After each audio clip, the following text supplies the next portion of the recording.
Hi, I'm Rhys Owen. I'm the Head of Conservation, Woodland and Agriculture for the Eryri National Park. And today I'm at Hafod y Llyn with Ned and Teleri to see how they manage the National Trust property that they've been here on for over 5 years now. So let's go and see what they do. So, Teleri and Ned, thank you for the warm welcome and the rather excellent coffee. Maybe just give us an insight into what made you want to get into agriculture as first generation farmers and some of the challenges that have been involved in taking an agricultural holding on for the very first time? I always wanted to farm. Hadn't grown up on the farm, but always sort of did, that was always my jobs at the weekend and stuff. So always something I wanted to do, but ended up more in the sort of policy, environmental world, to be totally honest. But then, ended up moving up here and working on a National Trust farm, Foel Ddu. So when Hafod y Llyn came up, and I'd already met Ned, it was absolutely our chance to sort of, put our own stamp on somewhere and actually farm in our own right for the first time. But definitely been more challenging than we expected. I was working in conservation at the time and felt that sometimes there was a push just in one direction, so just for conservation or sort of hardline conservation or for productive agriculture, and I wanted to be in that sort of nexus of the two, so you can do both. You can actually produce some food and have some really worthwhile things for nature on the ground. So that was the sort of initial interest for me, and then going forward that sort of changed and developed as we've been here. So you've taken on agriculture, a fairly big holding in its entirety, challenging in its setting and conditions. So what have been some of the biggest hurdles that you've faced in taking a place like this on? It's massively cash flow initially, because it was in quite a bad state in terms of sort of infrastructure, the fences, buildings and so on. It just took a lot of our own personal investment, and then getting that money back, especially going more towards cattle, has taken a long time for that sort of income to come back in again, and just keeping the whole thing on its feet without something falling over or becoming a little bit too precarious financially has been quite a challenge. I think we were probably a little bit idealistic coming into it in terms of the type of farming that we wanted to do, the type of food that we wanted to produce, and then sort of matching that up with quite difficult land to farm and the flooding and not having sheds to put the livestock in. It's taken a while for us to find a system that fits us and the farm and the land and the finances. It's probably worth mentioning that Hafod y Llyn is very much a summer place. At this time of year, in the autumn and winter, the floods make it quite difficult.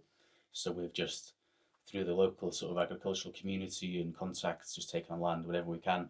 Sort of up to about 6 landlords now, just to make the main farm work without having to put up a shed or something similar. So, new entrants come into agriculture either from two backgrounds, either they're taking on a holding maybe for the first time or expanding or an ancillary business onto the existing farm, or in your position, taking on a holding for the very first time. What kind of help have you found is out there to assist you in this journey? I mean, we did find that there's always good advice and guidance, because we're lucky because we're with Farming Connect, and we joined other sort of different groups and things, didn't we? The management payments were where we really sort of missed out, because there was no agri-environment scheme when we came into it. It was only in our 5th year of farming here that we got an agri-environment scheme. And it is the type of farm and the sort of farming we do that needs that. It does need that sort of extra payment. But to be fair, in terms of capital work, we got a lot of support from the park, particularly. Hedges, fences, sort of water infrastructure, a lot of fencing, places where we managed peat as well. So that was a massive help for us, because, as Ned said, the sort of infrastructure needed a lot of work. So we've been able to create a system out of that works for both the land we've got here, the wildlife we've got here, and the sort of the farming system that we've got. It was very much going after the capital works, either Welsh Government or the National Park helped a huge amount with fences and hedges to begin with, because otherwise your system is so sort of all over the place and there's no order to it. Your time is just being wasted chasing animals around the place, which we still do a bit of. We're quite aware that you're a young couple, the young family. We've seen the Play-Doh in the corner and so on. So how has it been taking on a holding like that? Quite a challenge, I'd imagine, a new holding and the growing family as well. How has that been for you? It's been a lot of learning on the job. Yeah, I was saying sort of time management's the biggest challenge, especially when we were starting out and both of us working full time off the farm. And just trying to get the system and the finances in place. But I would say I think now that we've got little Yanto more on the way, it does make you even sort of you feel so tied to the place. We were already obsessed with Hafod y Llyn and farming in the area, but now that you know that you're probably going to be here forever, despite different tenancy agreements, it makes you you sort of know that it's worth it to sort of kind of invest in your community and your local area, and actually really start to enjoy the area as well. Not just see all the jobs that need doing, which you do anyway, but really appreciate the environment that we're in, and how lucky we are really. Ned and Teleri, you're farming in quite a challenging area in terms of topography and natural restrictions or limitations. Tell me a little bit of what and how you do it here. Yeah, the grazing is the sort of key ingredient really. So it's we do quite a mix of different sort of grazing depending on the sort of aim for that certain area. There's places where we graze triple size, NNRs, and what that tends to need is sort of pulses of cattle grazing, and then follow up with sheep, where we're just sort of making sure that there's a real mix of grazing levels going on. So there's places where it is graze shorter, graze longer, and then like sort of nice rests in between. So getting a really nice mix of habitats and sort of structure. And then here on the farm, where it's more sort of marshy rushes, we do a lot more. Well, it depends on the weather and the soil, but we do a lot more sort of mob grazing, where again we're sort of pulsing them through quite quickly. And what we've really found, slightly by accident actually, is that the longer rest periods have allowed a lot of the roots to go deeper, which has helped with a lot of compaction that we've got here, and helped with sort of waterlogging and the flooding that we've got. And then as a sort of really nice byproduct as well, there's a lot more places that have flowered and set seed. So we've had a real nice mix of things coming in since we started doing that. And it's balancing it as well with, because we don't have sheds and we don't feed, so they're pasture fed only. So it's making sure that we've got enough sort of quality grass and making sure that there's something ahead of the cattle and the sheep the whole time. So it's a bit of a juggling, balancing act, really. We've been undertaking some various trials with you through various schemes. We're on sections of lowland peat here, which we've been doing some work on with us as an authority. Also some mob grazing or cattle grazing of invasive species. How do you find that those things work hand in hand with you in terms of managing the biodiversity here, but also allowing you to make an income from it as well? Yeah, the infrastructure help was a massive help. So the balsam was basically with the electric fencing, we just sort of pulsed the cattle onto it. Places that it was really taking over, wasn't it? So we could sort of the cattle would come in and graze and trample, and it would be a lot faster for us than trying to cut it and faff around. And then places where we've got lowland peat, the help was sort of putting in sort of improved culverts so we can keep moving the cattle around. It was getting really dangerous there with sort of the flows that were there and how sort of muddy it was getting. So actually putting them in has sort of protected those places, but also still allowed the cattle to rotate around, so that actually a lot of the sort of floodplain meadow species there can still do really well, because otherwise there was areas where it was actually scrubbing up on the peat. So it's making sort of balancing the sort of system with the infrastructure that we need, definitely. And the environmental challenges are really coming to light today.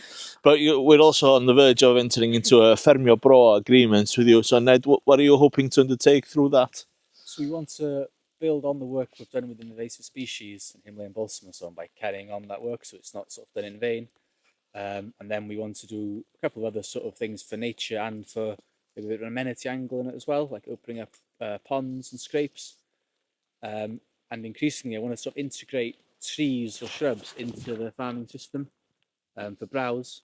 So a sort of agroforestry system, if you like, where the animals come round maybe 2 or 3 times a year. They'll graze willow species or older species for the nutrients that are in their leaves and maybe not in the grass or the herbs in the grass. So it's trying to integrate the trees into the sort of landscape we've got in a slightly more productive way, but it ticks the box hopefully for both conservation and for agriculture.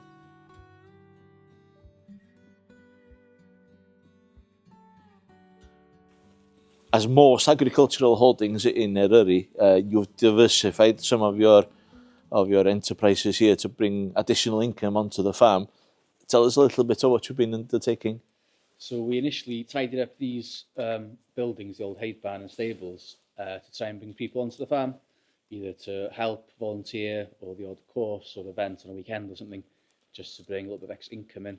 And in fact, you got married in this very building? That was the real push, really, to get it going and to get the place tidied up. And then since going to all that effort, we thought, oh, we should do something else with it, really. And it's been good to share this sort of story with, make some extra income, because like you were saying, it does pay a bit better than farming sometimes. You've also used the biodiversity value of your holding and the way that you farm to your advantage in how you retail your product as well.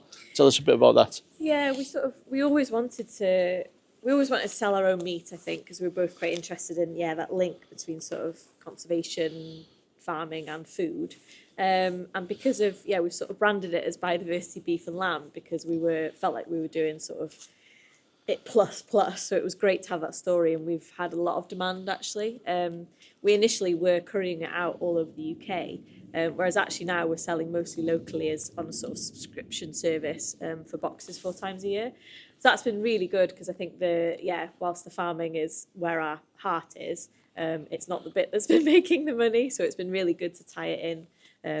Tie it all in with the same business. It's been really enjoyable meeting you today, seeing what you do and how you do it, as well as the good coffee.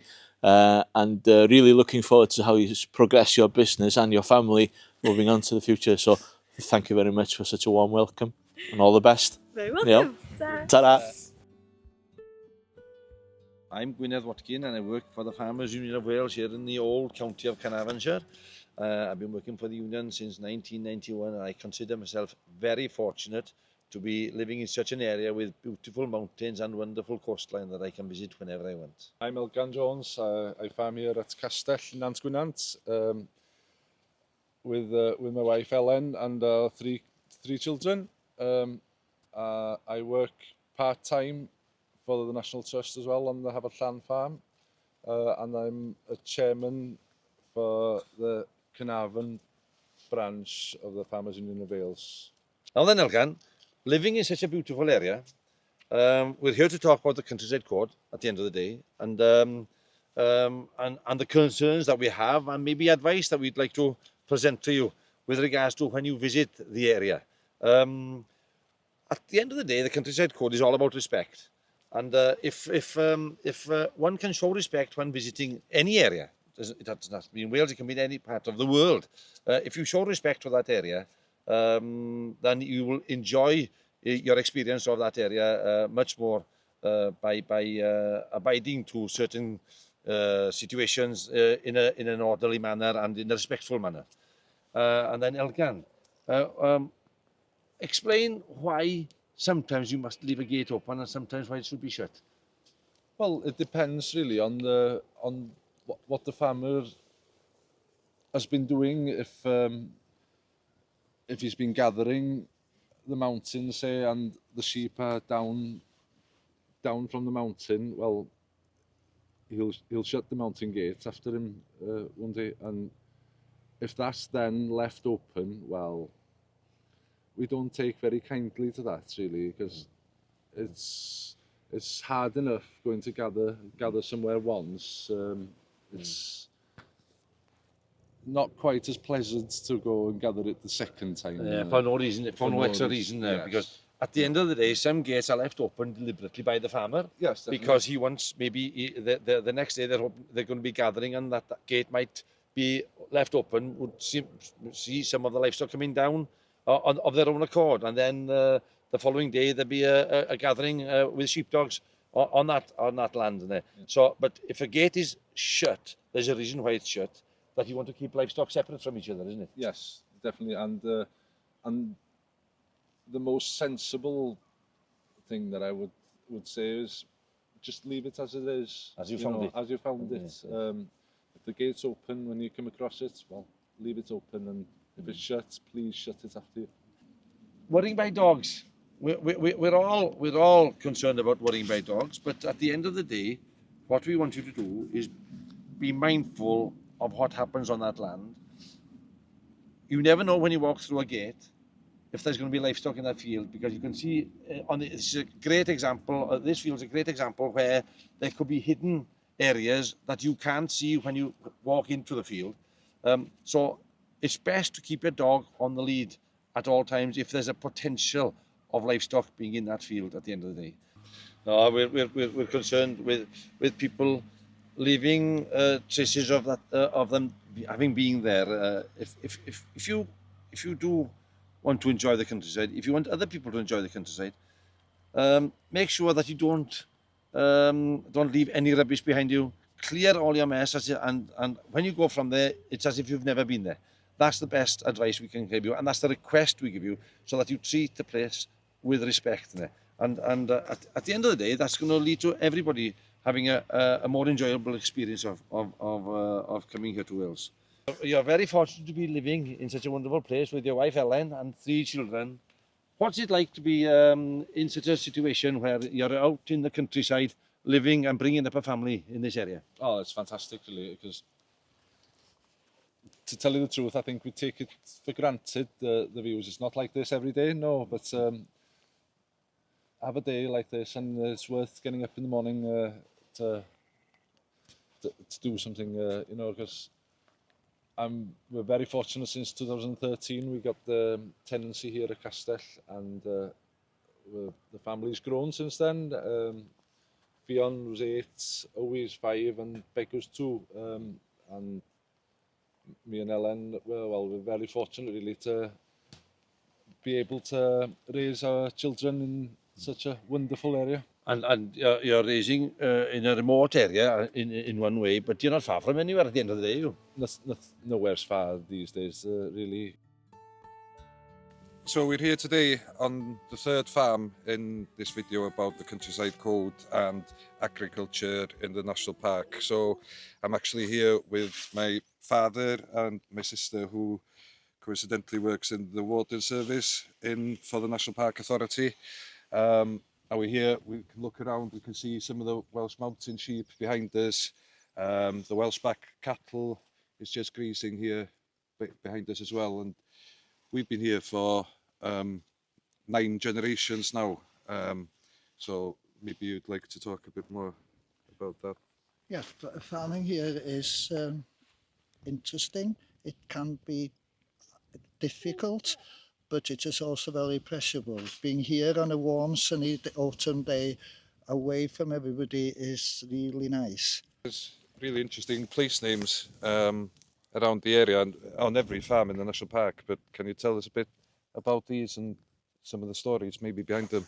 Yes, there's one field called Buarth Ardlas, and when you hear the word Ardlas, this is where the old drovers used to stop overnight, and they would keep their cattle or sheep in this sort of enclosure.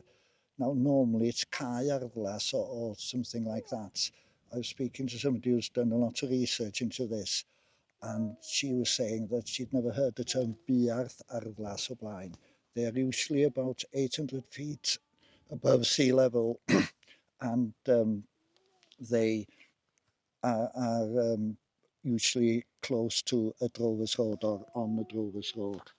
We've also got a square piece of stone, it's about 1 metre square, which is from some volcanic or ice age movement, which an old lady used to sit on halfway up to the farmhouse, and that's called Cadarnhaen. And we've also got Clogwyn Poeth, which is it shows that it's warm or hot there. These names go back generations, and there are usually good reasons for them. In the Decum, they noted all the field names, and usually if those field names were on that list, they're going back generations, and we are still using the ones in that.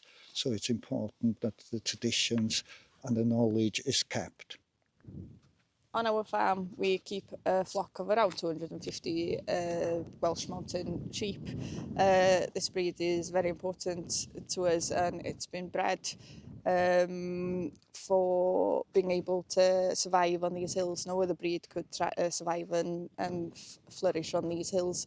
The Welsh mountain sheep is intrinsic to Eryri. The landscape that you see is basically shaped by previous farmers and the way the Welsh mountain sheep have grazed. They graze for the benefit of nature, and they're conservation grazers, and they're very important to us on the farm. Look at the relationship between the sheep and nature, and the way that the sort of grazing Welsh mountain sheep can benefit the chuff on our farm. We're standing here now in front of the traditional stone walls. These are a feature of a traditional hill farm in Eryri, and we work very hard to try and keep them in the best conditions, but from time to time you do get gaps in the wall, and what can be a problem for us, and what we ask the public is to please use the gates and the stiles that are provided, and please don't go through the walls or take down a bit of wall, because it unstabilises the wall, and then it can cause gaps like this, which are a problem to farmers. This is a boundary wall where sheep can, then is a possible escape route for sheep from either side, which then causes a problem for us as farmers. We do feel that it's important to keep the stone walls, because as you can see, it's a habitat for moss and the small creatures within the wall.